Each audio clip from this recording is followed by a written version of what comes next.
This week, we're going to be working with Raga, which is one of the kleshas. We've been studying the kleshas and how Kriya Yoga is said to reduce the effects of the kleshas. So Kriya Yoga is tapas, practices that create heat for positive change. Svadhyaya is self-study and examining and understanding and gaining more self-knowledge. And Ishvara Pranadhana, that process of letting go and letting be and trusting in the Godhead of your understanding. So with this three-part process of practicing yoga, we reduce the kleshas, these mental emotional afflictions that cause distress, pain and suffering in the form of your thoughts, your emotions, and embodiment.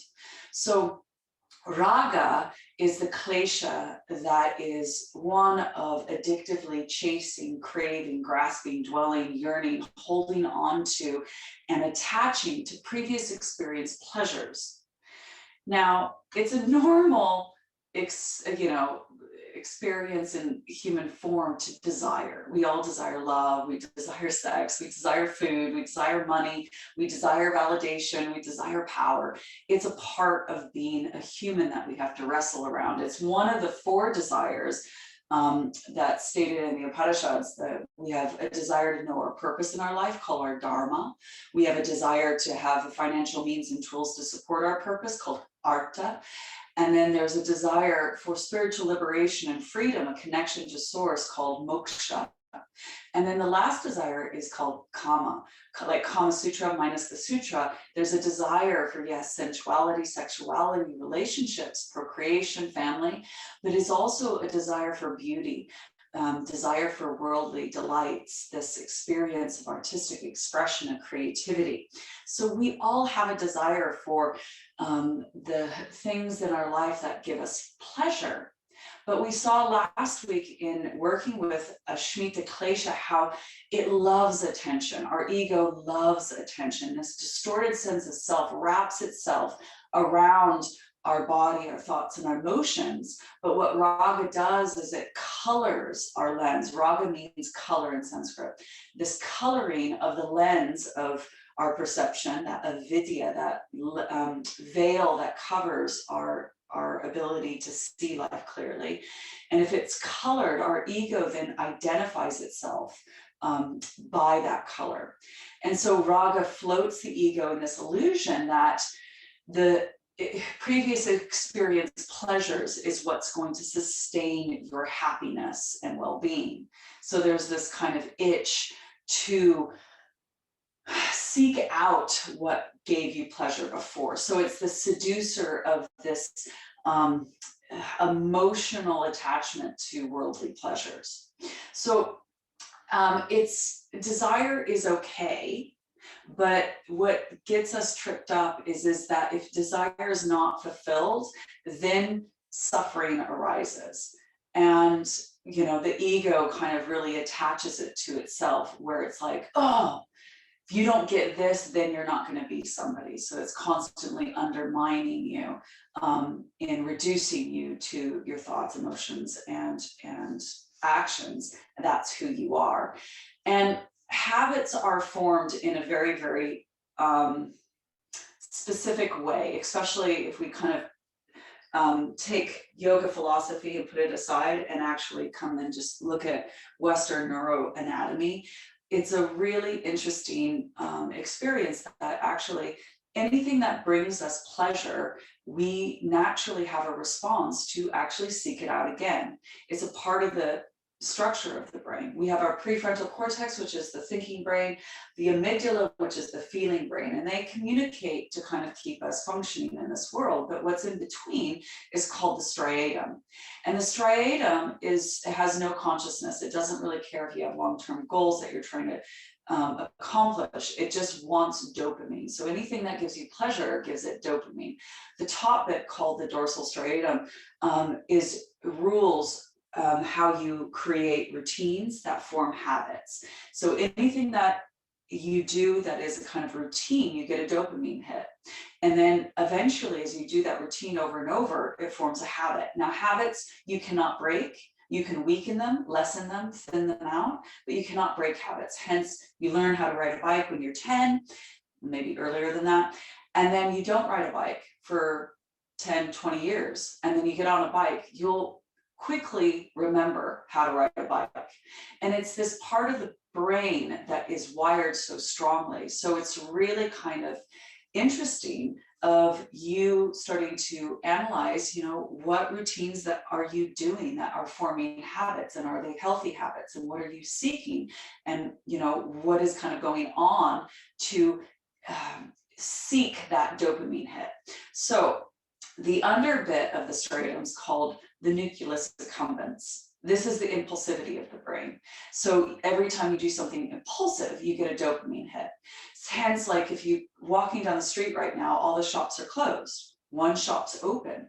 You pop in there impulsively and you buy something, and you get a new jumper, and you go like leave the shop going, I feel amazing. Life's abundant. There's doors opening. There's synchronicity and spontaneity. Wow. And all of a sudden, it's just because you got a dopamine hit. It's not the universe conspired to kind of make your life amazing. It's just that you got a dopamine hit and you're like happy and you're joyous, and then you wear it. But eventually that's going to have a short shelf life, and that jumper is not going to give you the same amount of joy.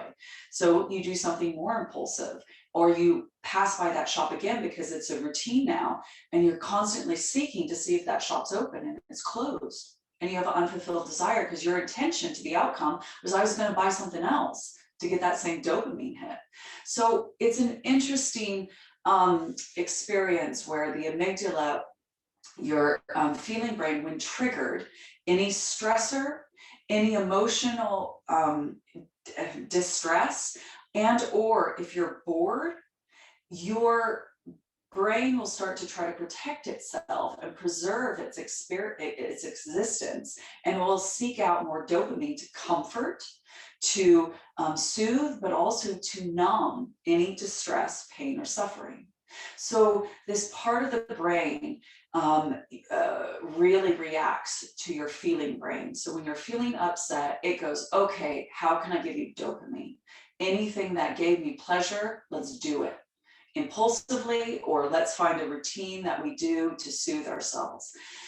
So this goes back to the kind of yogic philosophy, in that sense that we start to see that there is desire naturally woven into us. When we were born, we had a desire to find your mom's breast to drink her milk. We had a desire to roll over. We had a desire to walk. We had a desire to learn. We had a desire to, expand in our lives and move forward. So there was a natural desire to actually go out. We call this Isha Shakti. It's one of the 5 Shaktis. It is the desire of will. It's the power of will to go out and move forward and do your life. But essentially what we are really desiring is to return back to the eternal parent, back to source where no suffering exists, back to the bosom of pure consciousness that we left to become human. So our soul is desiring to return back to source, and it's seeking out things that will not satisfy that. So in this practice, what we're going to be doing is working with Raga. And so we're going to be resting our eyes at one point. This is called drishti. And that resting of the eyes, you'll notice that you've probably formed a routine and or now a habit as you go, oh, drishti. And unconsciously, you start looking around the room until a teacher goes, no, keep gazing at that one point. And you're like, oh my God, that one point. So if you look at a point right now, it's quite interesting. As you look at a point, you're like, okay, I'm looking at a point. And there's a little voice in your head goes, you should have chose a different point. That other point right next to it's better. Should we go that one? Okay, no, we should go back to the other one. And it's a really interesting one where it's just that simple resting your eyes and the commentary of like, wait, which one's a better point? And then you'll start to unpack. And this is the idea that we start to open the veil of ignorance and start to see self-awareness and notice the ego and how it kind of goes, you're really bad at this, or I don't like doing this, or reducing you to the feelings that are coming up. Because when you what you start to look at is that when you rest your eyes at one point, we start to notice the desire to seek out pleasure. So you'll start to think about, ooh, what am I gonna have for breakfast? Oh, I need to send that email. Oh, Zephyr said about shopping. I wonder if that shop's open again. And you'll start to seek out thoughts that draw you out of practice, out of this moment. And you'll start to notice little conversations in which are trying to pull you into seeking more pleasurable experiences, especially because I'm going to put you in poses that you're not going to feel very comfortable in. We're going to be doing forward bends and twists, but in that twisting, you reduce the ability to breathe well. And it's this kind of twist in which you feel bound up. And all of a sudden that heat of like intensity, that transformative heat comes up and that fire comes up. And sometimes we're afraid of that fire because it feels too overwhelming. And so your brain goes, oh my God, we need to find something that gives us more pleasure. And so your brain's going to rush around trying to find out where should we go? What one point's going to save us? And what thought of projecting into a fantasy and or the future is going to save us? So we're going to be using, again, repetition is key. So we're going to be using Soham as the mantra. The meaning, I am that consciousness that is observing this arising. And then as we start to dissolve that avidya of waking up to the voices and are constantly trying to crave and jump to something other, we start to analyze, what do you crave? Do you crave food? Do you crave alcohol? Do you crave sex? Do you crave Instagram followers? Do you crave, just any kind of habit in which you reach for normally? Notice it pop up and then delay the gratification of acting out. Sit with it, bring it into the light of your breath. Inhale, so I am that consciousness that is observing what I'm craving. And then as you exhale, hum that cathartic way we practice Ishvara Pranadhana, practice that surrendering and saying, I need some help. Okay, I'm offering this to the light of my awareness. And so as you notice in the moment what is kind of going on, notice, is it because I'm bored? Is it because this pose is creating an emotional trigger? Is it because of my thoughts? So as you start to analyze, is it one of these things, or is it just pure habit? And this is what I normally do when I get into this pose. Notice how, by delaying the gratification, your behavior reacts. Do you become irritable? Do you become intolerant, impatient? Do you all of a sudden want to start to numb out and disassociate? Like right now, because I'm delaying doing asana, you want to do asana, you want to move your body. And all of a sudden you're just like, oh, what is this feeling? What is this emotion? And this is actually key to practice, because it's one, showing you really what is underneath the surface of what is causing you distress, pain, and suffering. The Bhagavad Gita says the unfulfilled desire of raga turns into anger, which leads to ignorance, avidya. So as we look at that anger of delaying the gratification of what we are seeking addictively, we start to look underneath it as a quality of sadness. And in that quality of sadness, it's really an unmet need that is not fulfilled. And fundamentally, what needs we want to be fulfilled is to feel safe, to be loved, to feel belonging to, and feel connected to. If those needs are met, we have a healthy ego that feels very content, not threatened by practice, is very open, curious, and yearning to seek more information, and is very compassionate and kind. And in that state, we feel able to rest in what is and be okay with whatever comes up as an opportunity to practice. But you'll notice there will be resistance, and there will be all of a sudden this yearning for something better than, and that becomes interesting. So remembering the 4 symptoms of suffering, you'll notice is negative thinking, emotional distress, instability you'll feel in your body, and disturbances in the breath and mind. the methodology of practicing, one more time, is to first turn inwards. Then as you focus on one thing at a time, you turn your attention to the body breathing, breath awareness, specifically on the exhale pattern. Then you start to notice sensation of the body breathing, body moving, emotional releases, energetic releases. And then you bring light. Light is essential. As you draw in light, that light of consciousness into it, darkness cannot exist. And then you start to stabilize the mind by mantra. And the meaning of the mantra leads us to the final step, awakening to pure consciousness. I am that. So hum, I am that consciousness that is effortlessly perceiving. So with that all being said, let's begin. And we're going to come into our hands and knees. Lift the sit bones, lift the chest. And as you exhale, press your hands and knees into the floor. And then inhale, so lift the sit bones, lift the chest. Exhale, hum. Inhale, so. And exhale. Tuck your toes under, down dog as we pedal out the feet, oiling the ankles. And then drop down onto your knees. So we're going to test this theory and notice the heat that comes up. So tuck your left toe under, press your heel back, press your hands into the floor, knit together your abdominals, gaze in between your thumbs, and now lift your right knee off the floor. As you gaze, notice the eyes so want to move. And as you rest them at one point, turn inwards, starting to focus on the inhale pattern, exhale pattern. And feel that increased sense of heat and light. So, hum. Whatever comes up, inhale, three-legged down dog. Exhale, knee to nose, squeeze. Inhale, leg up. Exhale, knee to the outside of the arm.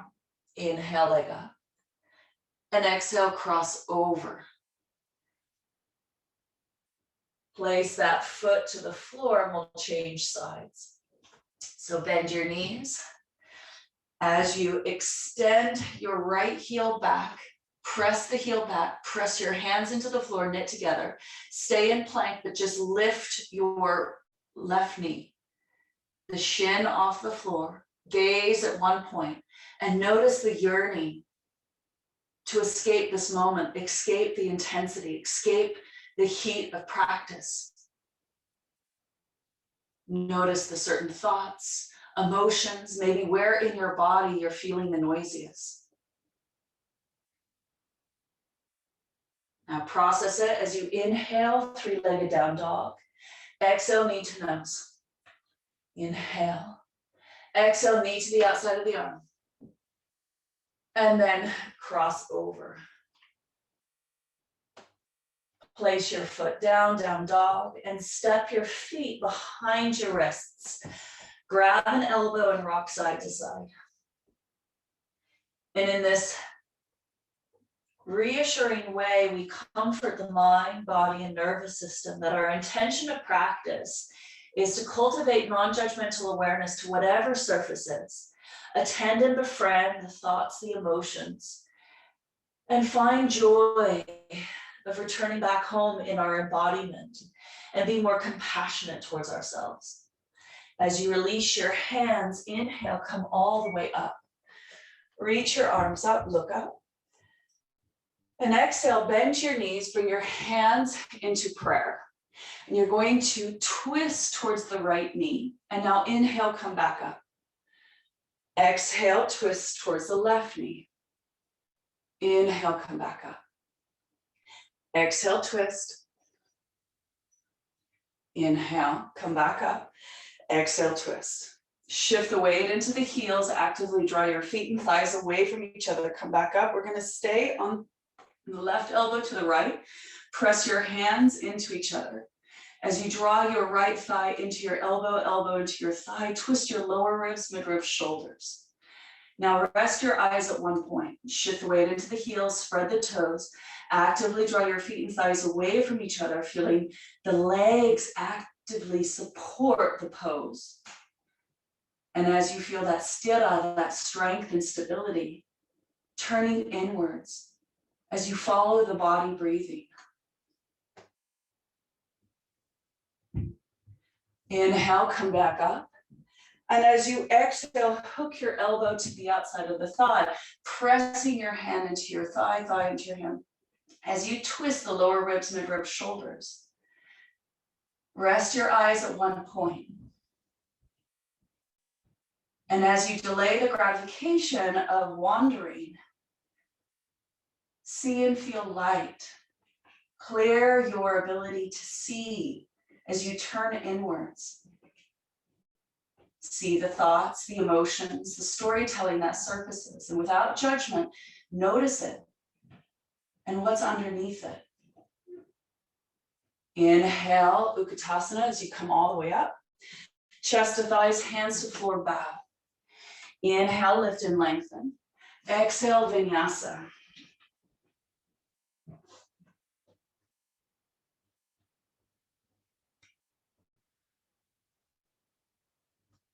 Inhale, right leg lifts up. Place the foot forward, drop the back heel. Inhale, rise, warrior one. And now exhale, hands into prayer, twist to the right. We're going to come back up. So warrior one, as you press your feet into the floor, inhale. Exhale, hook your elbow to the outside of the knee. Inhale. And now exhale, we're going to hold it. So as you press your elbow into your hand, elbow into your thigh, thigh into your elbow. Press your top hand into the bottom hand. Actively draw your left foot back. Feel your left glute like a juicy grape. And as you press your thigh into your elbow, feel your right glute actively create stability for the pelvis. The breath helps twist the lower ribs, mid-ribs, shoulders. The eyes are resting at one point. And now breathe into whatever thoughts, emotions, or stories that may surface. Offer it to the inhale pattern. And then feel that cathartic way. We use the exhale to burn, to heat up. Look down, bring your hands either side of your foot. Step your back foot an inch or two forward. Inhale, lift and lengthen, and now just process that. Exhale, fold. Inhale, lift up halfway. And exhale, release. That practice we call abhyasa, focused, diligent practice. Vairagya, as we let go of sensory observation. We don't hold on to it. We let it go and let it be. Inhale, lift your chest, bend the front knee. Shift forward, lift your back leg. And as you exhale, fold, bow your head. Big step back into warrior one. As you press your feet into the floor, reach up. And now exhale, hands to the floor, three-legged down dog. Vinyasa.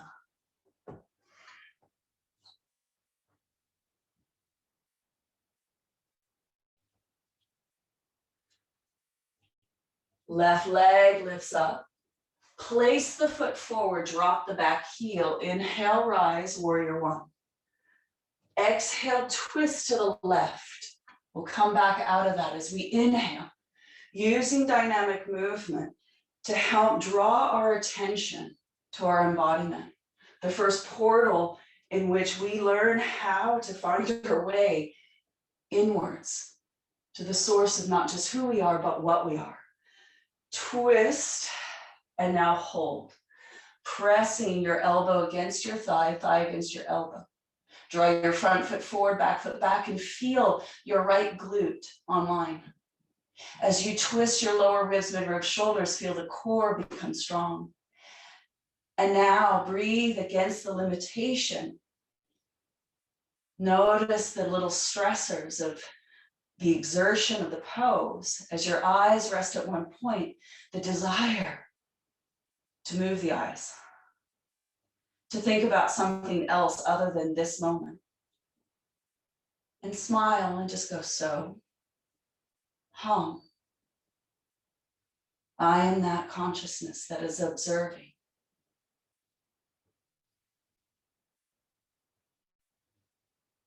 Looking down, bring your hands to the floor. Step your back foot an inch or two forward, straighten both legs as you inhale, and exhale, fold. Inhale, float up. Create space, and then as you exhale, that rinsing, washing, releasing. So, hum. Bending the front knee, inhale, shift forward, lift the back leg, and exhale, fold as deep as you can. Big step back, warrior one, inhale, so. Exhale, hands come down, hum, three-legged down dog. Shift forward, vinyasa.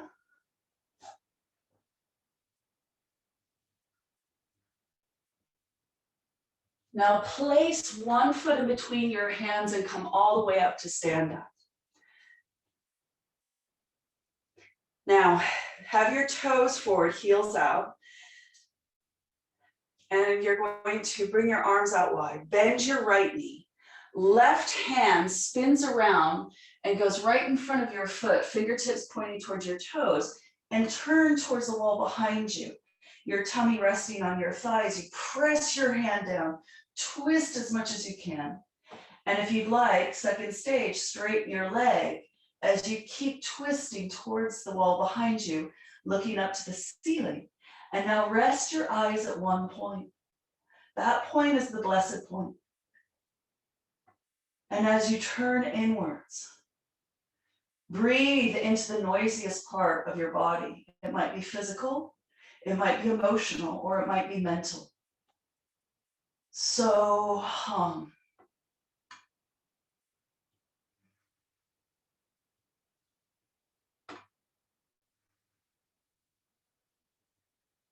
Look down, bend your right knee, press your feet into the floor, and inhale, come all the way up.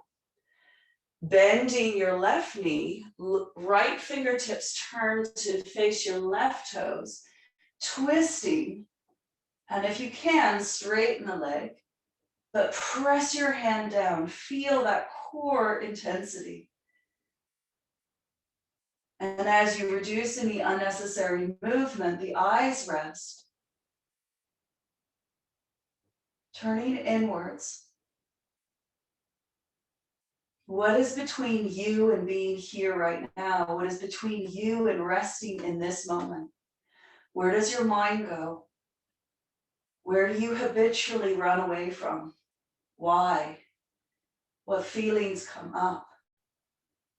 As you investigate, that svadhyaya, self-study, learning more about what triggers you and what you really truly need. Bending the knee, look down, inhale, come all the way up.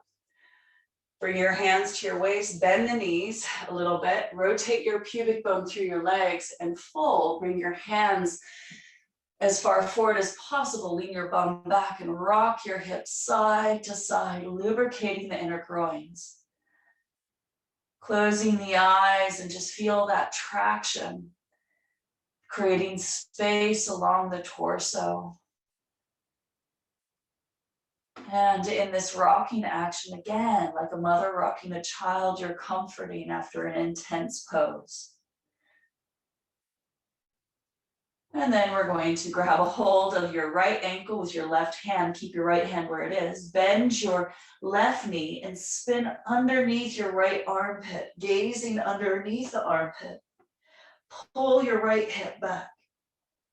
So hum. Utilize gravity in aiding that deep release of held tension in the upper back, the neck. So hum.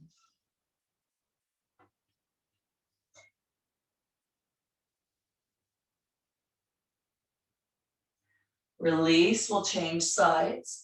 As you bend the right knee, right hand, left ankle, spin underneath the armpit, pull your hips back. Gaze at one point, noticing as we go upside down, we change our perspective in the way in which we relate to the world, ourselves. And in that way, we clear avidya. We start to connect to this openness, a willingness to be curious and investigate.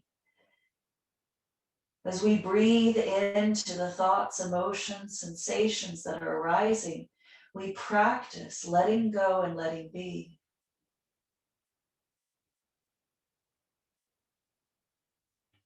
Return back to center, bring your hands in line with your feet. Inhale, lift and lengthen, actively draw your feet and thighs away from each other. As you exhale, fold, lift the shoulders, release the head and neck. So hum.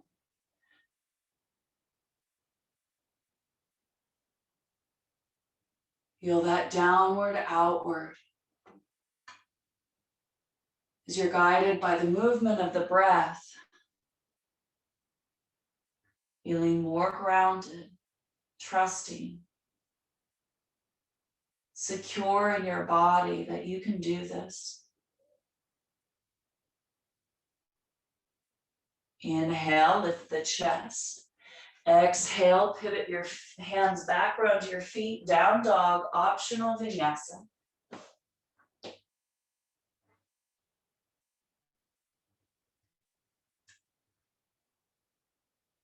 Right leg lifts up, inhale. Place the foot to the right behind your right hand. Drop the back heel and come all the way up. So as you come all the way up, left hand reaches up. The back of your right hand comes to your lower back, elbow points back. Reach your arm up, micro bend the front knee as you exhale, extend, touchdown. Inhale, so come all the way up. We'll do that again. Exhale, micro bend the knee, extending, reach. So back up. This time, exhale, hum. You're going to place your hand to the inside or outside of your foot. If you have a brick, it's helpful to just have a little bit of extension for your arm. If you don't, place your hand to your shin, but I need you to push down with your hand. As you draw your front foot forward, back foot back, take your right hand to your hip and pull your right hip back. As your front foot pushes forward, press your hand down, start to twist to the right. And you might just stay here, gazing over your shoulder. If you want, you can install the arm. So Pavrita Trikonasana, twisted triangle. And now notice the symptoms of suffering is that there's disturbances in the breath, little speed bumps where you can't breathe. So as you smooth out the inflow and outflow, notice how the mind mirrors that movement, helping ease any instability that you experience. And managing the distress emotions and negative thinking that arises, the symptoms of suffering.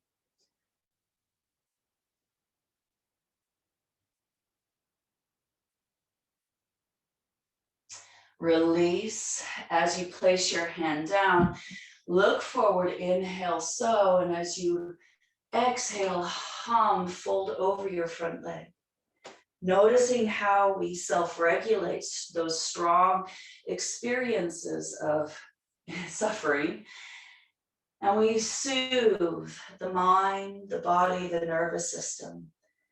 As we inhale, so, exhale, hum. Bend the front knee, inhale, shift forward, and lift your leg as high as you can as you fold. Big step back, warrior one, inhale, so. Exhale, hum, hands come down, three-legged down dog. Vinyasa or stay in down dog.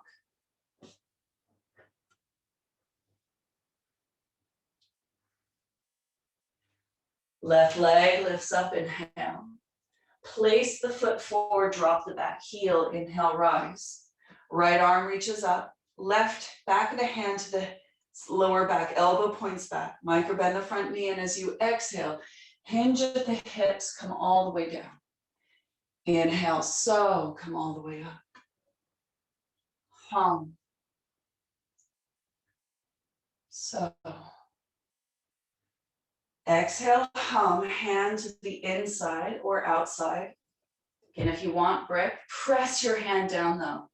And as you flip your left hand to your hip, draw your left hip back, press your front foot forward, back foot back, feel your right glute come online.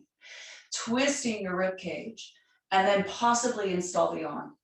Let your eyes rest at one moment or one point, and moment by moment awareness as you inhale, so hum. I am that consciousness that is effortlessly perceiving. I am that consciousness that is perceiving emotions, sensations.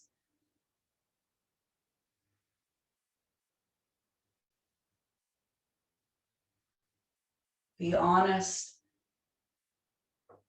and self-reflect of what pulls you out of practice and smile at it, saying, I see you.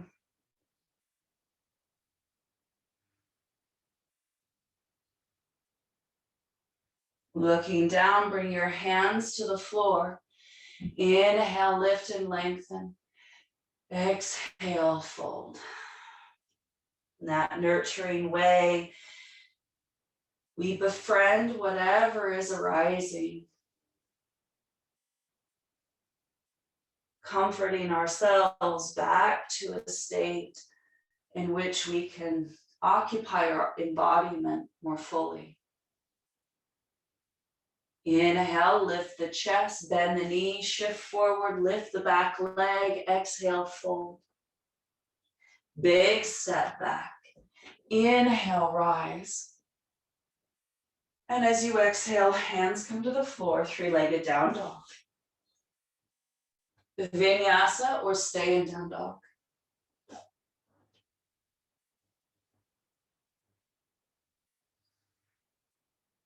From down dog, come up on your tiptoes, bend the knees, look forward, lightly step or hop.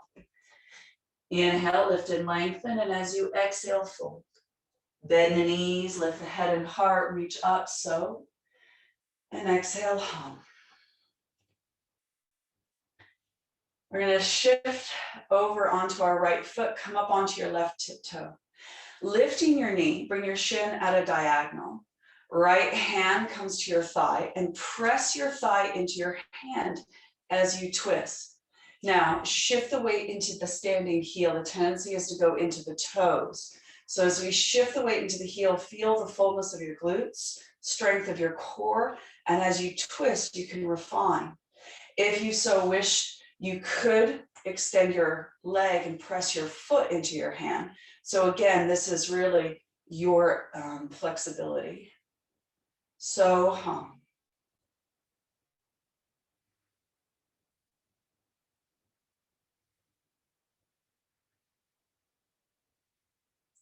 And then return back and lower your leg and change sides. So as you shift the weight onto your right foot, lift your, left foot, lift your right shin at a diagonal, grab a hold of your thigh, press your thigh into your hand. Feel how that activates both glutes. Shift the weight into the heel, navel to spine, and now twist. If you so wish to, you can grab a hold of your foot and extend the leg, but press the foot into the hand. Thigh and foot into the hand. So hum. Notice how the ego likes to reduce you if you fall over and go, I'm crap at this. And then the mind jumps to something more pleasurable, to soothe, to balance it out. Return back to center. Inhale, reach up. Exhale, bend the knees and fold. So lift and lengthen. Vinyasa.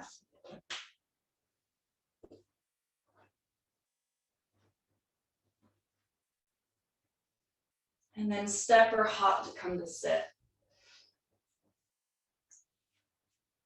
Extend, grab a hold of your right foot, extend the leg up. Lean back as you inhale in Krachasana, and as you exhale, bow your forehead towards your shin. So lean back. Exhale, hum, bow, like we did standing. So noticing we're forming routines that our body goes, oh, I know this. And you get a little dopamine hit because you feel safe. And it's something in which you now relate to. All right, grab a hold of your right heel with your left hand, cross the leg, And now either reach your arm back or hand to the floor, depending on what feels better and more stable for you. And now as you rest your eyes at one point, noticing there's less resistance, there's more openness to abide in the moment, awake.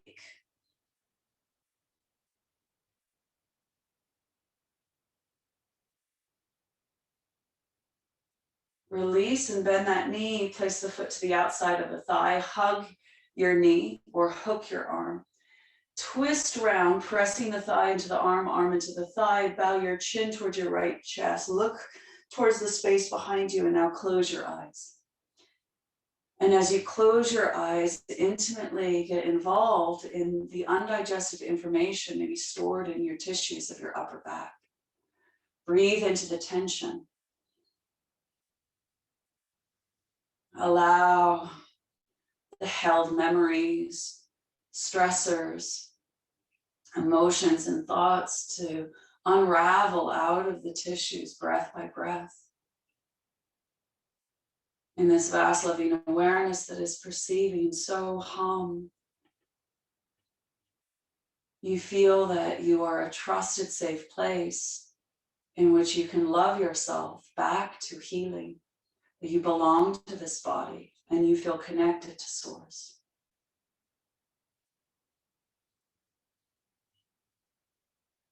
Inhale, return back to center.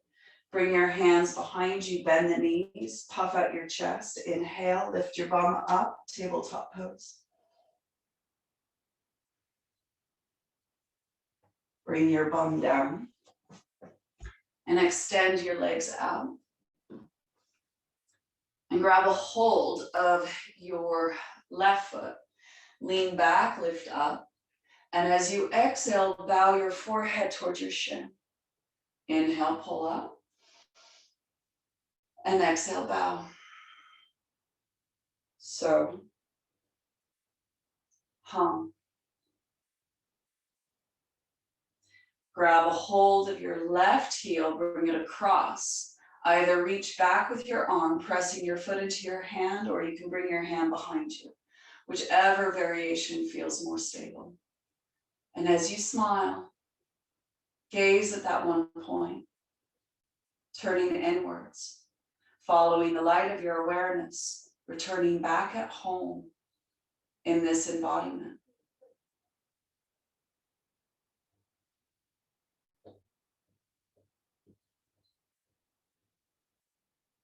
Bending the knee, place the foot to the outside of the thigh. Now either hug or hook your arm, pressing the thigh into your arm, arm into your thigh. Twisting around, bow your chin and look towards the space behind you. And then closing the eyes.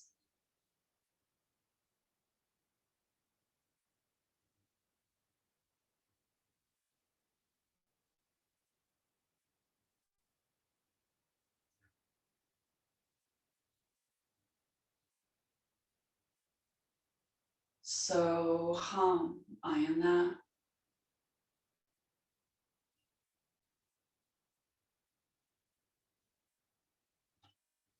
Inhale, coming back around to center. Release your feet, bring your hands behind you, puff out your chest as you lift your bum. So hum. Bring your bum to the floor, walk your feet forward, wrap your arms underneath, bring your hands through, grab the opposite shins. And now inhale, lift the chest, lengthen. And as you exhale, inch your heels as far forward as you can. And now bow your chin towards your chest and rock one ear to one shoulder, the other ear to the other shoulder. Trying to unravel, dissolve the physical, psycho-emotional holding pattern in the upper back. And as you feel the chest supported by your thighs, as you breathe into them, almost like a parent hugging a tantruming child, that you know that ultimately what they need is for you to be strong enough to hold your vulnerability, your fears, your needs that need to be met. And as you learn to turn inwards, befriend and love yourself, trust yourself, getting your needs met, that impulse of reaching and seeking more desirable experiences fades away. That in this moment, you feel that you have more meaningful connection and a lasting fulfillment as you free yourself from that impulse and find your way back at home in this vast loving awareness that can hold all suffering. So hum, I am that consciousness.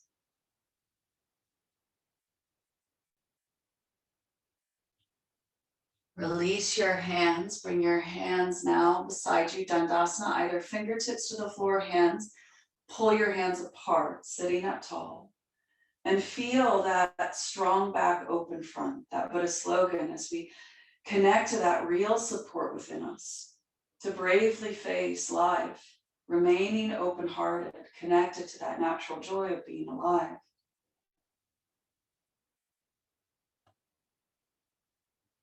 And then release, bring your heels into your groin, bring your hands to your knee.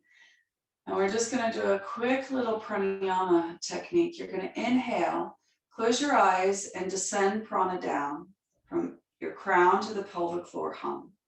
And as you exhale, saw from pelvic floor to crown.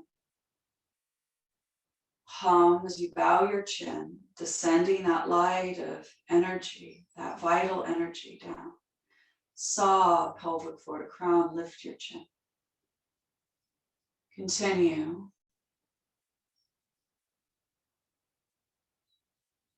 As you focus your attention and concentration, you see and feel this light, creating a clarity within you, a pathway in which opens you, frees you, releases you.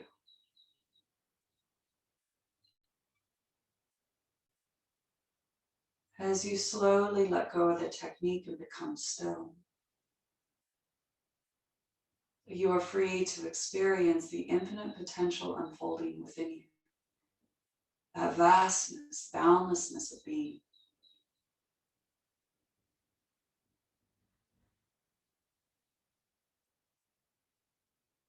Feeling that quality of contentment. You are the source of vast loving awareness. That silent stillness, bathing in illuminated emptiness.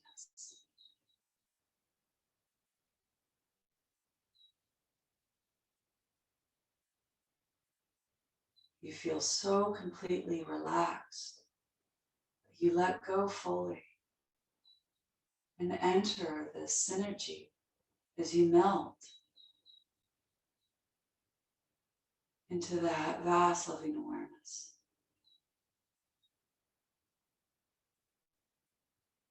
You feel at home, peaceful, serene, tranquil.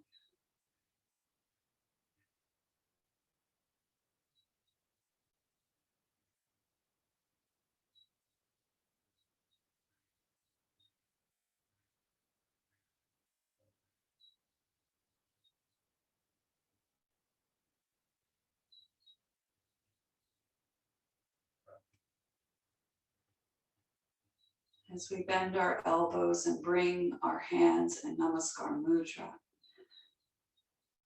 this way in which we recognize the light that we hold and all this light as we live in accordance to this light. Use these words as if they are your own. Let my life force be linked to my heart. Let my heart be linked to the truth that is within me. Let this truth be linked to the eternal. That eternal which is unending bliss that surrounds me, is within me as me.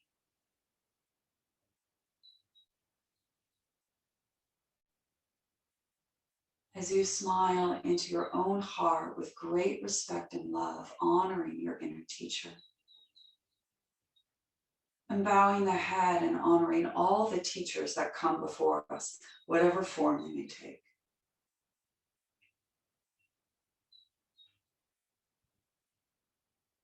And with that quieter mind, open heart, and strong vital body, slowly open the eyes, lower your hands, and softly gaze.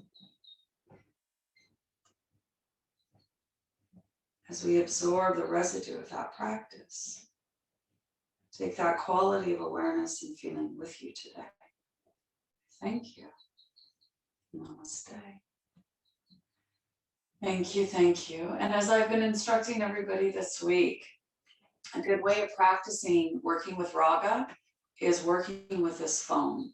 So we all have created routines and habits now with this phone, especially during this time, because we're not able to function in our normal capacity, that we rely on this phone to communicate quite a lot. However, it becomes an unhealthy, unconscious habit because we pick it up every moment we're bored, every moment we're distressed, every moment that we are getting a notification from the BBC. So notice, as soon as you unconsciously grab it, wake up and go, oh, do I really need to use this phone? Place it down and then look at it. Delay the gratification of using it. And as you look at it, that drishti, notice the eyes want to dart around the room because you're like, oh no, I don't want to look at myself. I don't want to look at my own unconscious habits and what's underneath that. That's ugly. So all of a sudden go, okay, so what unmet need is not getting met? Is this just a habit, or am I just emotionally distressed? What is that emotion? What is the thoughts that are going around? Am I anxious in thoughts and anxious in my body? Do I feel depressed? What is kind of going? And as you do that svadhyaya, self-study of kind of going, what is going on? Then gift yourself that moment of pause to make maybe a better choice. Actually, do I need to reach for my phone? Or can I actually do something that is going to meet my needs and serve me in a better way? So the practice hopefully you started to see that you used your breath to self-regulate. So as you're focusing, inhale, and you can use the mantra hum sa or so hum, and deepen the inhale and exhale, and that will help help self-regulate those strong thoughts and emotion and build that resilience physically, energetically, mentally to be able to pause and practice in the heat of your attachment. And the way that our ego likes to label ourselves, or the veil of ignorance of kind of masking that why we're reaching for the phone. So it's just that process of working with Kriya Yoga and working with the kleshas off our mat. So try it. It's an interesting one. Get back to me, see how you're doing. But I've been doing this all week with everybody, and it's interesting seeing my own habits that have formed during this time. So I hope that served you. Thank you. I know I've taken up so much of your time. Thank you for gifting me Thanks your so much, time. Zephyr. Hi, Angie.